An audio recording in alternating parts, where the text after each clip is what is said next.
Hai, perkenalkan, saya Yasmin Melia Sembiring, saat ini menjabat sebagai Direktur Eksekutif AFPI. Sebelumnya, saya sempat menjadi Direktur Kepatuhan di salah satu platform industri LPBTI. Sebelumnya, selama 20 tahun saya berkarya di bank swasta nasional, salah satu bank swasta nasional terbesar. Dan sebelumnya saya sempat dipercaya untuk menjadi country representative mewakili salah satu bank swasta nasional terbesar di Malaysia untuk membesarkan produk remitansi bagi ekonomi akar rumput.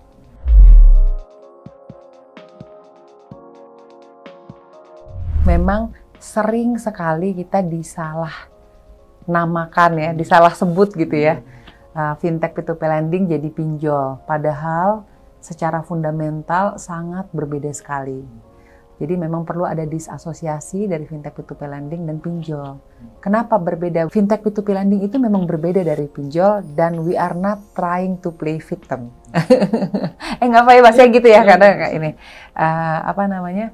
karena secara esensial fintech P2P lending itu sebetulnya punya nama resmi.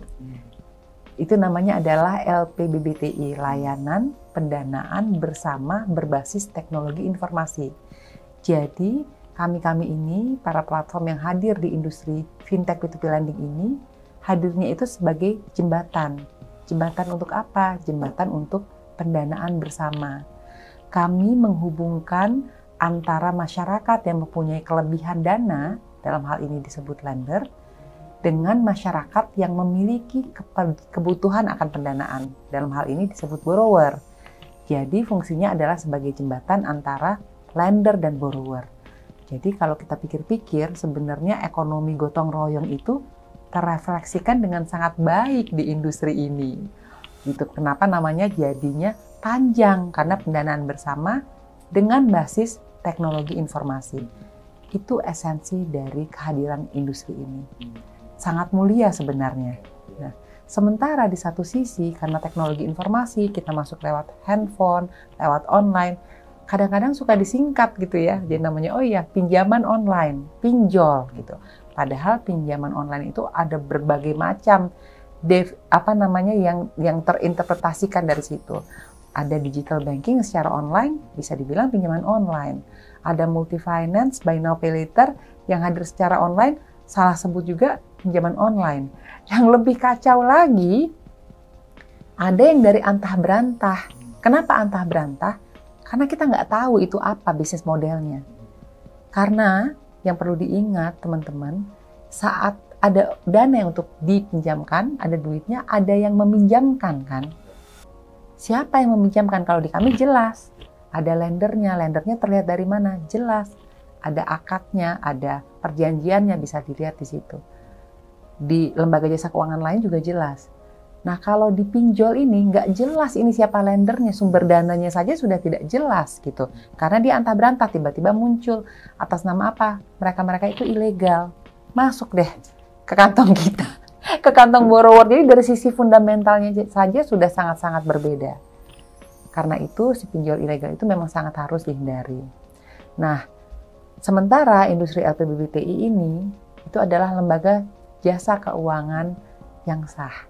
Jadi, semua dari kami itu berizin dan diawasi oleh pengampu kami, yaitu Otoritas Jasa Keuangan. Dengan izin itu, kami hadir dengan banyak ranah pengawasan. Maksudnya apa? Banyak yang melihat, jadi banyak yang bantu untuk ngeliatin, untuk memastikan bahwa ada sisi governance di situ.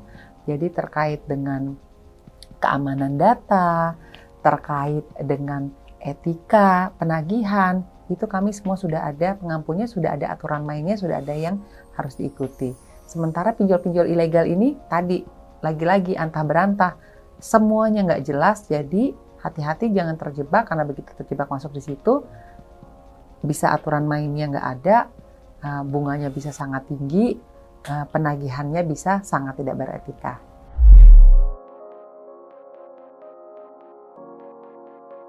Ya, betul. Memang sekarang ini kita lihat, jadi ada data yang menyebutkan Mas ya, 97% pinjol yang disasosiasikan dengan pinjol itu ya, itu kan numpuk tadi ya, ada yang legal, ada yang ilegal, ada yang buy now pay later, ada yang fintech P2P lending, itu 97% itu ilegal. hanya 3%-nya yang dari legal. Legal pun terbagi-bagi lagi itu. Jadi itu memang sangat berbahaya ya kalau tadi. Pertanyaannya adalah kenapa gitu ya? Kenapa ya? Ini memang menjadi PR bersama karena ternyata tingkat literasi. Jadi ada survei yang dilakukan oleh Otoritas Jasa Keuangan di mana menunjukkan bahwa tingkat literasi, jadi pemahaman akan produk-produk jasa keuangan itu masih jauh lebih rendah dibandingkan tingkat inklusi. Inklusi itu pemakaian, yang artinya adalah apa? Artinya adalah masyarakat sudah memakai produk jasa keuangannya, tapi belum benar-benar paham. Itu di sisi produk-produk yang sudah berizin dari OJK. Apalagi produk-produk yang antah berantah ini. Jadi memang tingkat literasi itu sangat perlu ditingkatkan agar masyarakat makin paham dan tidak terjebak di pinjol yang ilegal. Itu satu terkait tingkat literasi. Yang kedua lagi, kadang-kadang orang sudah paham nih, karena kan sering keliling-keliling ya, jadi saya sangat mengapresiasi ini ada Fintech First untuk bagian dari literasi. Jadi kita sudah keliling-keliling, udah ajak masyarakat untuk lebih paham mana produk yang layak digunakan, mana produk yang harus dihindari gitu kan. Tiba-tiba lagi lihat handphone, lagi butuh dana, ada pop-up message di WhatsApp. Butuh dana bisa tinggal klik link langsung masuk gitu.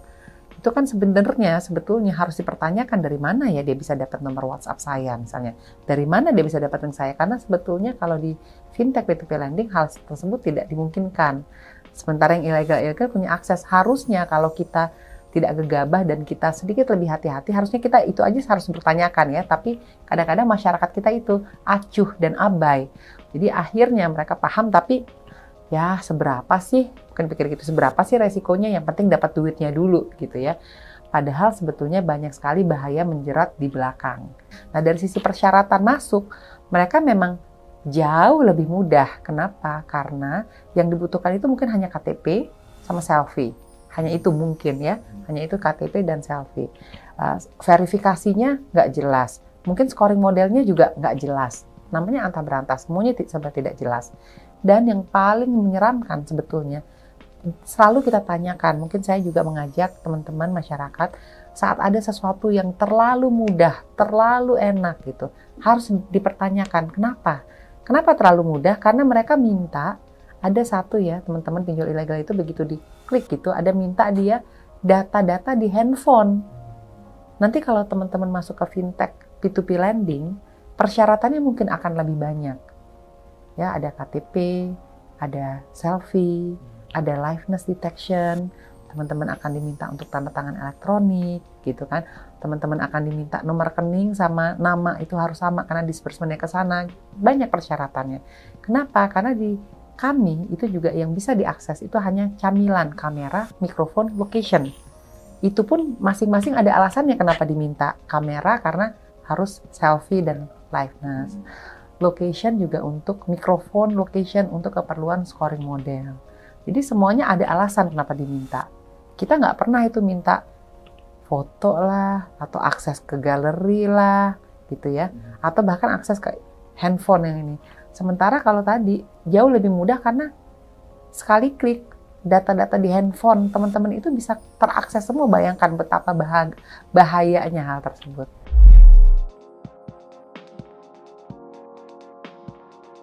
Nah, teman-teman, karena tadi banyak sekali yang salah kaprah, ada kebutuhan ingin meminjam gitu ya, ingin meminjam di yang berizin dan terdaftar di OJK. Mereka bilang, oh pinjol aja. Pinjolnya tadi kolamnya masih beragam-ragam di dalamnya. 97% ilegal, hanya 3% yang legal. Bagaimana kita memastikan masyarakat itu tidak terjerat dengan itu? Akhirnya setelah berdiskusi dengan banyak stakeholder, termasuk pakar-pakar branding terkemuka, salah satu yang ingin kami lakukan untuk membantu masyarakat adalah mendisasosiasikan diri dari pinjol. Kenapa? Agar masyarakat tidak terjebak, maksudnya ingin pakai pinjaman yang memang berizin dari OJK, tapi terjebak di pinjol ilegal. Karena itu, beberapa waktu lalu kami mengadakan sayembara, karena nama aslinya sudah ada LPBBTI, tapi nama panggilannya biar lebih gampang diucapkan. Beberapa waktu lalu kami sudah lakukan, yang mengikuti sangat antusias. Ada kurang lebih hampir 4.000 usulan nama baru, macam-macam namanya gitu. Nanti kami juga lagi berkonsultasi dengan pakar branding, kira-kira apa nama yang paling pas untuk menggambarkan industri ini atas aspirasi dari para responden tadi. Tujuannya sederhana, agar masyarakat tidak kena jebakan Batman ya, istilah ininya ya. Tidak kena jebakan, niatnya baik, ingin ambil pinjaman untuk meningkatkan kapasitas, tapi malah terjebak ke pinjol-pinjol yang ilegal gitu. Jadi nanti ke depannya kalau kata-kata pinjol harus kita hindari. Kenapa? Karena pinjol itu ilegal. Kami adalah LPBBTI, nanti begitu hasil sayembara ini keluar, aspirasi masyarakat terdengar, keluarlah satu nama yang mungkin mudah didengar. Nah, jadi kalau memang memerlukan dana yang cepat, yang mendesak, tapi juga pasti aman, itu bisa memakai fintech P2P lending atau nanti ada nama barunya.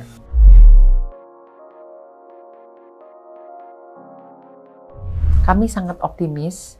Kenapa? Karena sebenarnya fintech P2P lending ini kebutuhannya itu sangat dirasakan oleh masyarakat, Mas Yan. Sampai hari ini itu ada sekitar 930 triliun disbursement-nya. Ada 123 juta borrower yang memakai. Mereka-mereka ini adalah silent majority yang membutuhkan memakai kita. Jadi mereka ini adalah silent majority. Jadi kami yakin kebutuhannya masih sangat besar di luar sana. Sementara tadi masih banyak orang yang akhirnya kepleset mau masuknya ke yang berizin, mau minta pinjaman yang berizin, tapi karena ada pinjol tadi, kadang-kadang pinjol ini mereka juga melakukan cara-cara yang karena ilegal ya, karena ilegal, nggak ada ranah aturannya. Cara-cara yang dilakukan untuk akuisisi kadang-kadang suka di luar nurul, di luar nalar ya, di luar nalar. Contohnya apa? Mungkin di teman-teman di 360, saya rasa pernah merasakan istilahnya di cloning. Dibikin mirip-mirip gitu ya. 360 warnanya hijau tua ya. 360 warna hijau tua, dia bikin warnanya hijau agak muda atau hijau agak kekuningan gitu. Yang lain mirip-mirip gitu ya. Jadi orang suka terkecoh itu pinjol. Makanya kami harapkan dengan ada sesuatu diferensiasi yang mendasar, yang mudah teman-teman juga yang lainnya juga bisa dapat memanfaatkan industri ini dengan lebih baik lagi.